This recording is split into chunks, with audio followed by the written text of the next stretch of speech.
देखिए, साफ सीधी बात है, चाइना की रिपोर्ट है तो जाहिर सी बात है इसमें चाइना हीरो है और अमेरिका इसलिए विलन है क्योंकि चाइना की कंपटीशन अमेरिका के साथ है। तो जो अपनी रिपोर्ट निकालता है उसमें वो हीरो होता है और दूसरा विलन होता है। दूसरी चीज दिनेश ये है कि सब देखिए, बात यह है कि चाइना को मुंह की खानी पड़ी।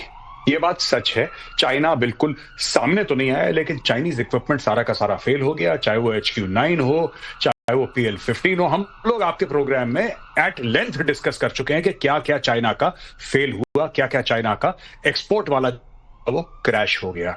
तो अब चाइना कवर अप कर रहा है और धीरे धीरे इसकी, और कोई बात नहीं, इसकी परतें खुल रही हैं धीरे धीरे। अभी तो और रिपोर्ट्स आएंगी, जैसे कि गलवान में क्या हुआ था, चाइना ने बोला हमारा एक सोल्जर भी नहीं मरा, 1 साल के बाद बोला 4 मरे, फिर उसके बाद रशिया की रिपोर्ट आई कि नहीं इनके 47 मर गए। तो ये सारी की सारी बातें धीरे धीरे आती हैं। ये सारी बातें धीरे धीरे आएंगी, लेकिन मुझको लगता है कुछ दिनों में एक और रिपोर्ट आएगी पाकिस्तान की तरफ से, और इस बार जो रिपोर्ट आएगी वो पाकिस्तान अमेरिका इंस्टीट्यूट की रिपोर्ट आएगी। और उसमें कहा जाएगा कि देखिए, चाइना ने तो हमको एक्सपोर्ट क्वालिटी का घटिया माल दे दिया था, उसकी वजह से हमारी हालत खराब हो गई, और अमेरिका ने वक्त रहते हमको न बचाया होता तो हम टंग गए होते। ये मेरे ख्याल से इसी तरीके से ये बैलेंस करता रहेगा अपने दोनों अब्बुओं के बीच में, जैसा वो अब्बू कहते हैं। बिल्कुल सही गौरव, सही नाम लेते हैं। दोनों ही अब्बू हैं और कभी इसको खुश करता है कभी इसको खुश करता है। अब दोनों के बीच में वो कैसे मैनेज कर रहा है ये हम लोग को सीखना पड़ेगा। लेकिन मुझे ये हैरानी है कि एक सच वो कैसे बोल रहा है इसमें कि हमारे DGMO ने पहल की थी और कहा था सीज फायर करा। अब यही तो बात है, एक सच तो उसने बोला। मैं इस बात को लेके हैरान भी हूँ। मैंने सोचा गौरव की कोई प्रतिक्रिया आएगी, गौरव ने इस पर नहीं बोला, लेकिन बात यह है कि ये तो बात मान गए कि पाकिस्तान में इतनी पाक तो बाकी है। नहीं, मुझको लगता है कि आप किसी किताब में अंदर झूठ परोस रहे हो तो कवर आप सच का चढ़ा देते हैं ताकि अंदर का कंटेंट आपको सच लगे। अब मैं बताता हूँ क्यों उनके अंदर ये बात उठी होगी। उन्होंने कहा अगर हमारी आगे वाली बात को किसी को मानना है जो आपने बोला, तो एक पहला वाला सच बोल दो, जिज्ञासा आ जाएगी, फिर उसके बाद जो बोलते रहोगे माना जाएगा सच, क्योंकि उसमें निकल रहा है चाइना हीरो और अमेरिका विलेन। ये वाली कहानी है ये। तो ये जैसे किताब में प्राक कथन लिखा जाता है ना, उसमें कुछ सच सच बोल दीजिए आप, उसके बाद पूरा कंटेंट झूठ परोस दीजिए। इस तरीके की पाकिस्तान चाइना रिपोर्ट है। अगली खबर यह है कि युद्ध के दौरान ईरानी राष्ट्रपति पर मोसाद ने किया था अटैक, को पहले निशाना बनाना चाहता है इजराइल, और ये बात पेजेश्कियान पढ़ चुके हैं। इसमें सच्चाई क्या है, मेजर गौरव आर्य आपको बताएंगे। क्या बात आपने बोली दिनेश भाई, इसमें टोटल स्टोरी ये है कि जैसे हिजबुल्ला के लीडर नसरल्ला को मारा था, बिल्कुल नसरल्ला टाइप का अटैक था। नसरल्ला को कैसे मारा, वो बिल्डिंग के नीचे देश का हेड ऑफ स्टेट है, उस हेड ऑफ स्टेट को टेक आउट करना चाहता है इजराइल। और यहां पे इन्होंने अपने मौलवियों के थ्रू ईरान में बोला है कि ट्रंप और नेतन्याहू दोनों की सुपारी दे रखी है। तो ये कितना सीरियस मामला है, जहां पे सिर्फ 2 देश आपस में नहीं लड़ रहे, you are actually physically trying to eliminate, आप खत्म करना चाहते हैं दूसरे देश के हेड को, दूसरे देश के हेड को खत्म करना चाहते हैं। और ये उस तरीके की भविष्यवाणी है जैसे गर्मी समाप्त होने लगे तो आप कहें अब बारिश आने वाली है। अरे वो तो आने वाली है ही।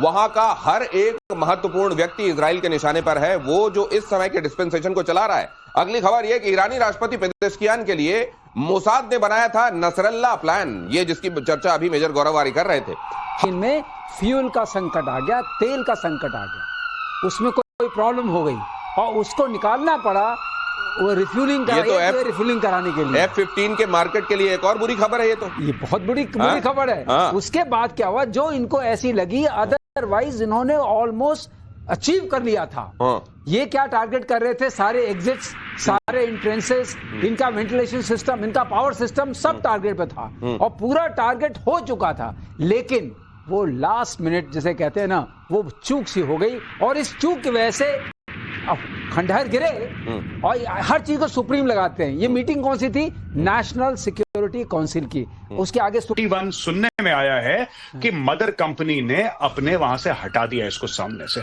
अब वो जो वेबसाइट पे था उसका नाम रिमूव कर दिया है, दे रिमूव्ड F-21। सो जहां के F-15 की बात है, yes these are bad for this is bad for the image. But मैं आपको बात बताऊं, लार्जली मुझे ऐसा लगता है दिनेश की it was a grand success. इनका मिशन जो चाह रहे थे वो, ट्रंप अगर इनका सीज फायर ना करवाता अभी तक ये सबको निपटा चुके होते।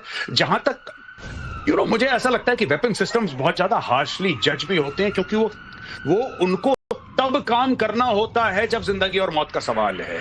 तो अगर वॉशिंग मशीन है और वॉशिंग मशीन फेल हो जाती है या माइक्रोवेव फेल हो जाता है, आप कहते हैं कोई तो हमने देखा है सस्ते से थोड़ा ऊपर चलता है, ये थोड़ा ज्यादा ऊपर चलता है और आईकॉग ने इसको जहाज का नाम दिया है क्योंकि एरोडायनामिक सर्फेसेस का इस्तेमाल करके चलता है। तो ये क्या है सर, मंडराता रहता है ऊपर? ये मंडराता नहीं है, अगर प्लेन सरफेस हो तो इसकी जो एरोडायनामिक्स होती है कुशन बन जाता है और फिर बहुत तेजी से जा सकता है। और ये बहुत क्राफ्ट सबसे पहले रशियंस के पास था, तो उसके बाद इन्होंने उन्हीं वहीं से टेक्नोलॉजी ली है सारी और अपना डेवलप किया है। अगर विग भी एक्शन में आया है तो ये दिखाने की कोशिश कर रहे हैं कि लॉजिस्टिक्स भी हम सॉर्ट आउट कर रहे हैं और ये जो वाटर टैंक्स टाइप चीज दिखा रहे हैं इससे दिखाने की कोशिश कर रहे हैं हम आपके जो वैसे नुकीले और कटीले टाइप के जो तट हैं वहां भी पहुंच सकते हैं। तो ये एक्सरसाइज, लेकिन ध्यान रखिएगा रोनाल्ड रेगन भी वहीं पूरी की पूरी फ्लीट खड़ी हुई है साउथ चाइना सी में, वो भी इसको देख रहे हैं। तो इतना नहीं कि सब लोग देख नहीं रहे, इतना आसान नहीं होगा चाइना के लिए, लेकिन हाँ मसल फ्लेक्सिंग में आज सारी मसल दिखा दी हैं। ताइवान को लेकर डेडलाइन भी देते रहते हैं कर्नल साहब, इन्होंने कभी 35, कभी 37, कभी ये 40 तक हमारा ये डेडलाइंस और इसके बीच में ये ड्रिल। और जय हिंद, नमस्कार। अगर आप चाइना की ड्रिल ताइवान के ऊपर देखें तो गिनती में आता है ये 37वीं ड्रिल है पिछले 2 साल के अंदर। कभी वो बोलते हैं 24 एयरक्राफ्ट उड़ा दिए, कभी 20 मिसाइल उसके ऊपर से चली गई, जाकर समुद्र में गई। अटैक क्यों नहीं कर रहे? देखिए ये है स्ट्रैटेजी यूएस और चाइना जैसी कंट्रीज की, अटैक करूंगा नहीं और चैन से जीने दूंगा नहीं, चैन से जीने क्यों? क्योंकि ताइवान ने ज्यादा बड़ी बात यह है। तो आप दोनों तरफ से देखें तो एक हाथ में लड्डू और पता नहीं दूसरे हाथ में क्या है वो बोला जाता है, बट ज्यादा बड़ी बात यह है, आप मान लीजिए मेरी बात, चाइना अटैक नहीं कर पाएगा। चाइना के ऊपर इतना प्रेशर है कि वो अटैक नहीं कर पाएगा। यूएस हमेशा चाहेगा नहीं, लेकिन इसका एक दूसरा पहलू भी है मेजर गौरव आर्य, और वो मैं आपसे जानना चाहता हूं कि इस तरह की मसल फ्लेक्सिंग बेशक दुनिया ये जाने, ये समझे कि ये केवल धमकाने के लिए है, डराने के लिए है, लेकिन ये होगा नहीं कभी। लेकिन उसके बावजूद वो कंट्री जो रिसीव डर नहीं है। क्या होता है कि हम लोगों ने ये सोचा था, मैं आपको सच बताता हूं, मेरे दोनों सीनियर हैं यहाँ पे, मैं आपको बताता हूं, पहले हमने ये सोचा था कि कोई भी लड़ाई आज से 4 साल पहले एक एक्सेप्टेड ट्रूथ था इंडियन आर्म्ड फोर्सेस में कि कोई भी लड़ाई 1 हफ्ते से ज्यादा नहीं होगी। हम लोग बात करते थे कि 10 दिन, 15 दिन, 1 महीना तो बहुत ज्यादा है, 2 हफ्ते में निपट जाएगी। ये एक्सेप्टेड ट्रूथ था और हम लोग इसको कोट करते थे कि नहीं होगी, नहीं होगी, नहीं होगी। अब पता लगा कि रूस की लड़ाई जो यूक्रेन के साथ था 3 साल ज्यादा क्रॉस कर दी। अब ये सच हो गया कि यहां लंबी लड़ाइयों की तैयारी कर दो। एक जमाने में ड्रोन को कोई पूछता नहीं था, अब सब ड्रोन कर रहे हैं। आज की तारीख में क्या है कि ये जो अब एक एक्सेप्टेड ट्रूथ है कि चाइना कभी अटैक नहीं करेगा ताइवान को। हाँ, अभी नहीं करेगा, ये बात सच है, अभी नहीं करेगा। और ताइवान को डर इसलिए और चाइना को डर ताइवान की, ये सारी की सारी गोटियां फिट अपनी चाइना कर रहा है। अगर चाइना को लगा कि ओपनिंग है और ज्यादा रिस्क नहीं है, China will go head. China करेगा जरूर ऐसा, लेकिन वो वक्त कम से कम अभी दिखाई नहीं दे रहा है, और ये होगा जरूर। अगर ऐसा होगा जरूर तो वो वक्त कौन सा है? यही दहशत फैलाने के लिए पूरा सक्षम है। और ये TNT में नियरली एक टैक्टिकल न्यूक्लियर बॉम्ब के बराबर है, तो इसलिए बहुत भयंकर है नॉन रेडिएटिंग बॉम्ब के हिसाब से। TNT में टैक्टिकल न्यूक्लियर बॉम्ब के बराबर मतलब TNT जिससे विस्फोटक की क्षमता मापी जाती है, इतने TNT के बराबर ट्राई नाइट्रोटोलुइन, उसके हिसाब से अगर देखिए तो बड़ा घातक है ये। और एक पूरे इलाके में आग में हर चीज को झुलसाकर जलाकर भाप बना देने वाला बात जो मेजर गौरव आर्य कहते हैं। मेजर साहब, ये आप जो कहते हैं मजाक में कई बार, ये वाकई भाप बना देने की तैयारी कर रहा है चीन? हाँ, ये जनरली जैसे फ्यूल एयर मिक्सचर होता है, या फिर आप जैसे सर ने बहुत अच्छी तरीके से समझाया कि raise the temperature in the area. तो जब 1500 डिग्री का टेम्परेचर रेज हो जाएगा तो लोहा भी पिघल जाएगा, इंसान की तो क्या ही बिसात है। तो मुझे लगता है कि चाइना और ये हथियार बना रहा है और खतरनाक, और इसमें पोस्चरिंग और positioning is very very important. अगर चाइना और यूएस का कंफ्लिक्ट होता है, लड़ाई होती है, जिसके चांसेस बड़े कम है, लेकिन you prepare for the worst. मुझे ऐसा लगता है कि दुनिया को दिखाने के लिए भी चाइना ऐसे हथियार बनाता है कि देखो भैया, हम तो तैयार हैं, हम यहां खड़े हैं, हम बिल्कुल खड़े हैं हमारे पास। अब देखिए, इन्होंने बढ़ा के कम से कम जो इनके पास शिप्स थे वो आज की तारीख में यूएस से ज्यादा हैं। आप ये देखिए ना, Chinese navy today is larger than the US navy. हाँ ठीक है, उनके पास 11 न्यूक्लियर एयरक्राफ्ट कैरियर हैं और टनेज चाइनीज से कहीं ज्यादा सुपीरियर है, कैपेबिलिटी चाइना से ज्यादा सुपीरियर है, लेकिन एक मापदंड में चाइना आगे निकल गया, नंबर ऑफ वेसल्स। हाँ, वही ये जो थर्मोबैरिक की आप बात कर रहे हैं, यही ये जो बॉम्ब्स की बात कर रहे हैं, चाइना धीरे धीरे एक करके पैसा इसमें डाल रहा है और अपनी कैपेबिलिटीज ऐसे, उसको पता है दुनिया देख रही है, ये अमेरिका के लिए तो है, लेकिन ये उन कंट्रीज की तरफ के भी दर्शाता है। ये चाइना फोकस कर रहा है उन देशों की ओर, दिनेश भाई, जो देश अनडिसाइडेड हैं। हम चीन के साथ हैं, अमेरिका के साथ हैं, अनडिसाइडेड हैं, यू नो, कि we are the next super power और हम अमेरिका को गिरा देंगे उसकी पोजीशन से। मुझे लगता है ऑप्टिक्स भी इसमें पानी सबसे पहले कहेंगे कि ये रिपोर्ट गलत है। ये कहेंगे भारत और अमेरिका के रिश्ते बहुत अच्छे हैं, इसलिए भारत और अमेरिका ने मिलकर हमारे खिलाफ साजिश करी है कि सबको ऐसा बताओ कि हमारा मोराल गिरे, लेकिन हम जज्बे वाली कौम है, कलमा पढ़ के हमारा मुल्क बना था और फतेह तो हमारी होगी। यही चलने वाला है, यही स्टोरी आगे की।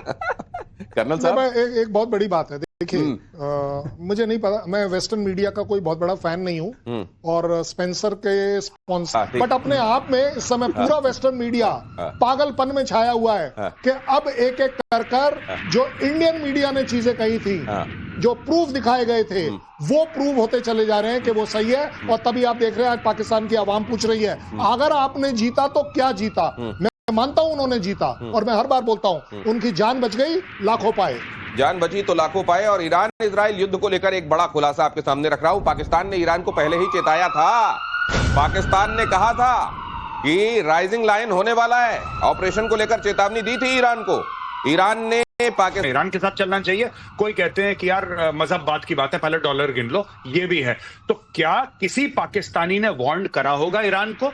मुझे ऐसा लगता है कि जरूर करा होगा, लेकिन एज अ स्टेट अगर मैं कह दूं कि आसिम मुनीर ने फोन उठा के पेज़ेश्कियां को बोला या फिर खमेनी को बोला कि साहब आपके ऊपर अटैक है, ये लोग कभी नहीं करेंगे। ये लोग कभी नहीं करेंगे। इनको पता है अमेरिका इतना मारेगा, सारे फंड्स इनके बंद कर देगा। हाँ, किसी पाकिस्तानी ने करा होगा, but from a state level as a national policy, no way. मैं मानने को तैयार नहीं हूं कि पाकिस्तान अमेरिका के खिलाफ जाके ईरान को वो ईरान को बेच देंगे साहब। उनको अच्छा, लेकिन सर अब तो सवाल यह है कि मान लीजिए एक बार फिर से क्रेडिबल इनपुट उन तक पहुंचता है और जिस तरह अपने एयर स्पेस का इस्तेमाल उन्होंने करने दिया है ईरान के खिलाफ, अब की बार अगर वो कोई सूचना देंगे तो फिर ईरान नहीं मानेगा। अगली खबर देखिए, इजराइल से जंग की नेक्स्ट राउंड की तैयारी में